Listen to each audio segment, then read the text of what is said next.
Qui n'a jamais rêvé de découvrir le monde en famille, faire des rencontres inoubliables et regarder son enfant s'émerveiller du monde qui l'entoure?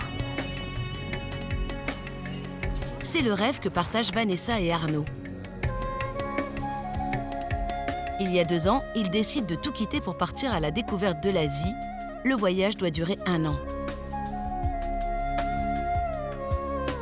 C'était un projet qu'on avait depuis toujours, depuis qu'on se connaît. Et puis on a eu une occasion qui s'est présentée devant nous. La vie nous a permis de nous évader, donc on a saisi l'occasion et on est parti.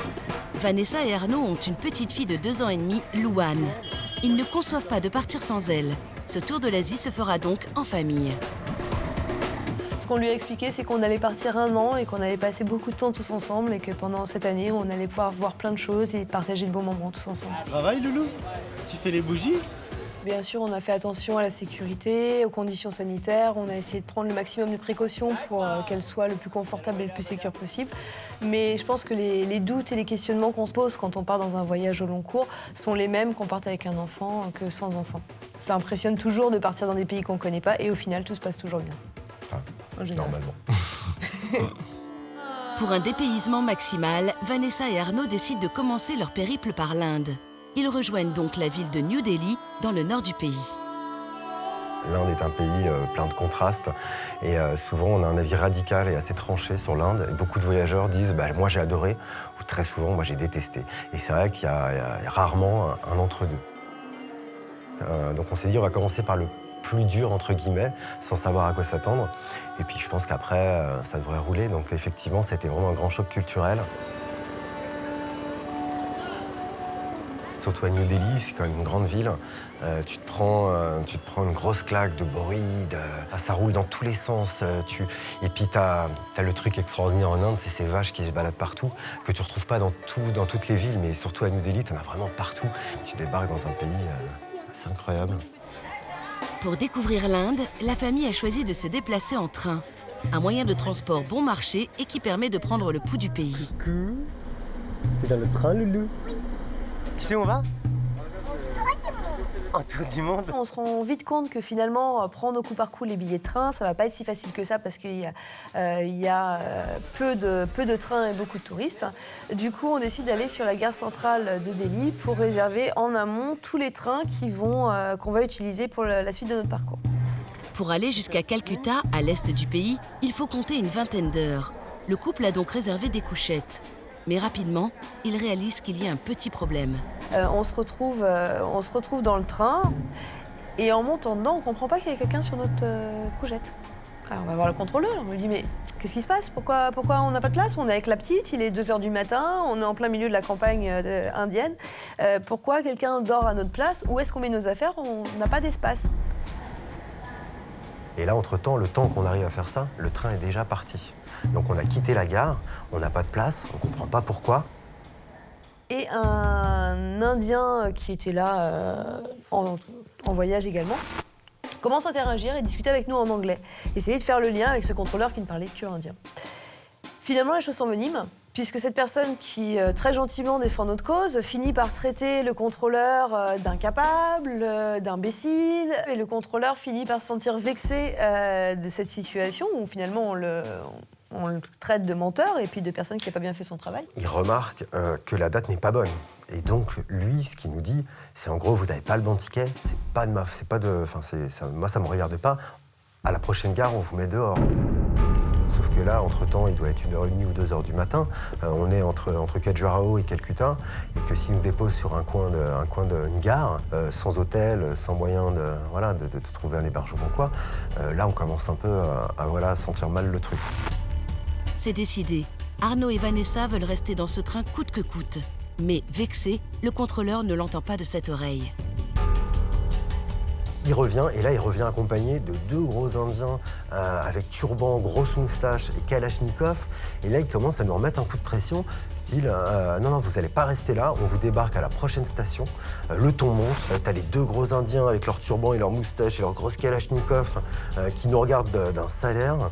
Et là, on se sent pas forcément bien et on se demande comment ça va finir.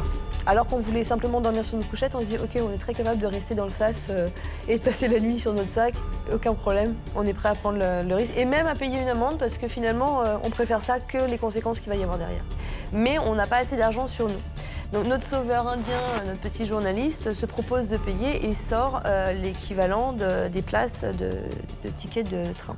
Et finalement, on lui dit, on le remercie chaleureusement pour son intervention, même si son intervention nous avait un petit peu compliqué la situation par certains aspects. Et on va passer une dizaine d'heures en boule sur nos sacs, pas forcément très bien. Heureusement, Loulou, elle était tranquille dans sa poussette, alors elle, ça l'a pas choquée du tout. Hein. Elle était fatiguée. Tout le temps où il y a eu toutes ces discussions et tout ça, elle dormait. Et nous, donc, on finira en boule sur nos sacs à dos. Après cette nuit tumultueuse, la famille ne rêve que d'une chose, s'installer dans son hôtel et prendre un bon petit déjeuner, mais ils vont devoir patienter encore un peu. Et comme dans beaucoup de villes en Inde, en fait, quand tu arrives et que tu sors d'une gare et que tu as une bonne tête de touriste, et ben, tu as une foule de rickshaws qui te sautent dessus pour te proposer leur service. Et en fait, je crois que Vanessa a dû plus ou moins valider le fait de suivre un des rickshaws. Et moi, de mon côté, pareil. Et en fait, les deux n'étaient pas d'accord. Ils voulaient tous les deux nous embarquer. Hein. Les deux ont envie de travailler. La crainte, c'est qu'on arrive après une nuit blanche, on est avec notre fille, toutes nos affaires, on a peur qu'ils le prennent mal et que ça dégénère. Et comme on dit, le conflit était entre deux Indiens, mais finalement on en avait 15 autour. Donc on s'est tout de suite dit, il ne faudrait pas non plus qu'ils s'en prennent à nous, quoi.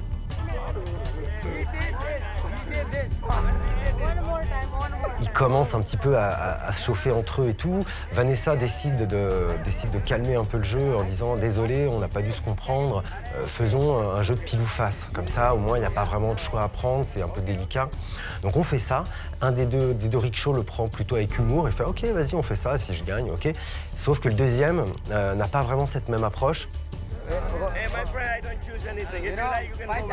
No, but... Oh, okay. Yes, but... You can make play game. No, we don't want... But you fight, ma'am. Choose. You can have it. This is your mind. Which person you need to go? You can go. I don't want. C'est vrai qu'il a été... Bon, allez, go. Okay. Oh, c'est bon, on va pas envie de se faire engueuler, quoi, c'est bon. Hein. On va pas se faire engueuler, hein. I just want to be fair, I don't want to fight, I don't sleep. Et d'un coup, l'autre conducteur arrive et là, il commence à se taper. Vraiment, donc là, tu te sens vraiment très mal à l'aise parce qu'au final, tu comprends qu'ils ont envie de travailler, mais bon, ça vaut pas le coup non plus de se frapper, quoi. J'ai commencé à protéger la petite, à mettre à l'écart, mais j'avais déjà la poussette, le sac sur le dos et tout notre fatras qui était là. Après une nuit blanche dans les pattes, c'est un petit peu difficile. Alors on a essayé de temporiser au départ. Et puis très rapidement, j'ai demandé à Arnaud de les séparer pour que nous, on puisse aussi être protégés. C'est vrai qu'on a préféré mettre la petite à l'écart tout de suite. Perdant encore du temps à parlementer, la famille parviendra tout de même à rejoindre son hôtel. Cette entrée en matière plutôt musclée ne gâchera pas la suite du voyage. La famille Globetrotter va passer un mois à découvrir l'Inde avant de mettre le cap sur la Thaïlande, en espérant se reposer un peu. Après un mois en Inde, c'est vrai qu'on avait envie de se ressourcer et Koh Lanta, c'était l'occasion d'aller à la plage, de se détendre et de passer un petit moment vacances, entre guillemets. Dès leur arrivée, Arnaud, Vanessa et Louane profitent du calme et de la sérénité des lieux. Loin du tumulte indien, ils adoptent vite le mode de vie local. En Thaïlande, c'est vrai que le moyen de transport le plus accessible, on va dire, pour les touristes et le moins onéreux, c'est le scooter. Et donc on décide de louer un scooter. Bien entendu, impossible de trouver un loueur de scooter avec des casques. Donc tant pis, tu fais comme tout le monde. Moi, j'ai 15 ans de permis moto. Voilà, c'est pas un petit 125 thaïlandais qui va me faire peur. Et un soir, on se pose sur une plage. Donc Vanessa joue sur la plage avec Loulou. Moi, je vais me faire un petit massage thaïlandais. Je suis très bien. On part de la plage, on se fait un beau coucher de soleil, on reprend le scooter, on décide d'aller faire des courses, on s'arrête à une petite supérette, on prend des choses sur le scooter. Donc Vanessa recale Loulou entre nous, on a le sac avec les chips, les bouteilles d'eau et tout ça, et on reprend la route. On est en short, on est en tongs, il fait beau, on est détendu, sans casque, toujours. Et d'un coup, je vois au loin un autre scooter qui commence à descendre d'un petit chemin. On se voit, on se regarde, il me regarde, je le regarde. Bref, je me dis, ça va passer. Et d'un coup, il se décide, à traverser. Et il me coupe la route. Et là, je suis à 40-50 km/h. Et d'un coup, eh ben, on se percute. Donc moi, je passe au-dessus du scooter.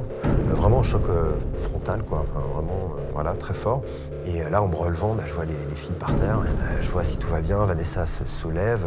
Louane est en pleurs, évidemment choquée. Je m'inquiète pour ma fille. Je suis sous le choc. Je tremble, j'ai peur. Enfin, j'ai le choc de la chute.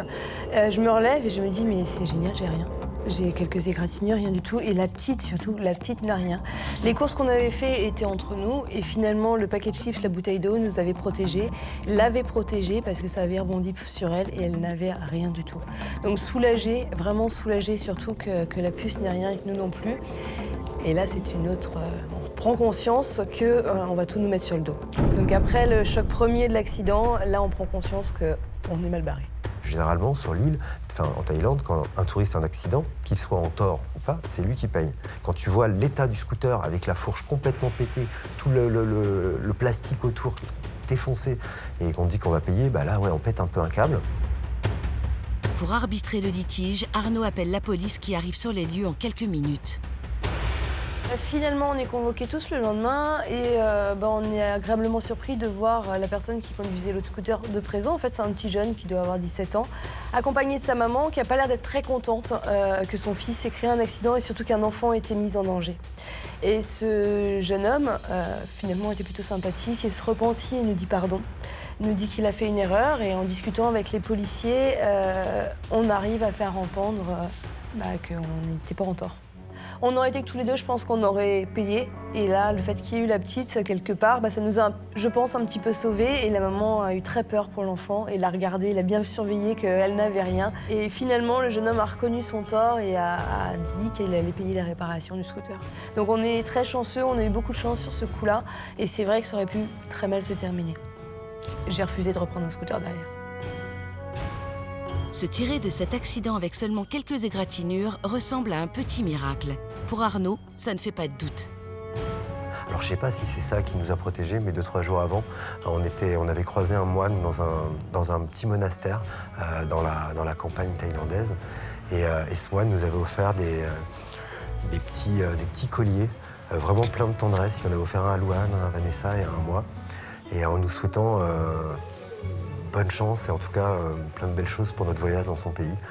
J'aime à croire que voilà, cette rencontre, la tendresse qu'il a mis à nous offrir ces colliers, peut-être nous a protégés. Après des mois de voyage, de nombreuses galères mais aussi de splendides découvertes, Arnaud et Vanessa sont revenus à leur vie d'avant. Mais leur petite Louane ne rêve que de repartir.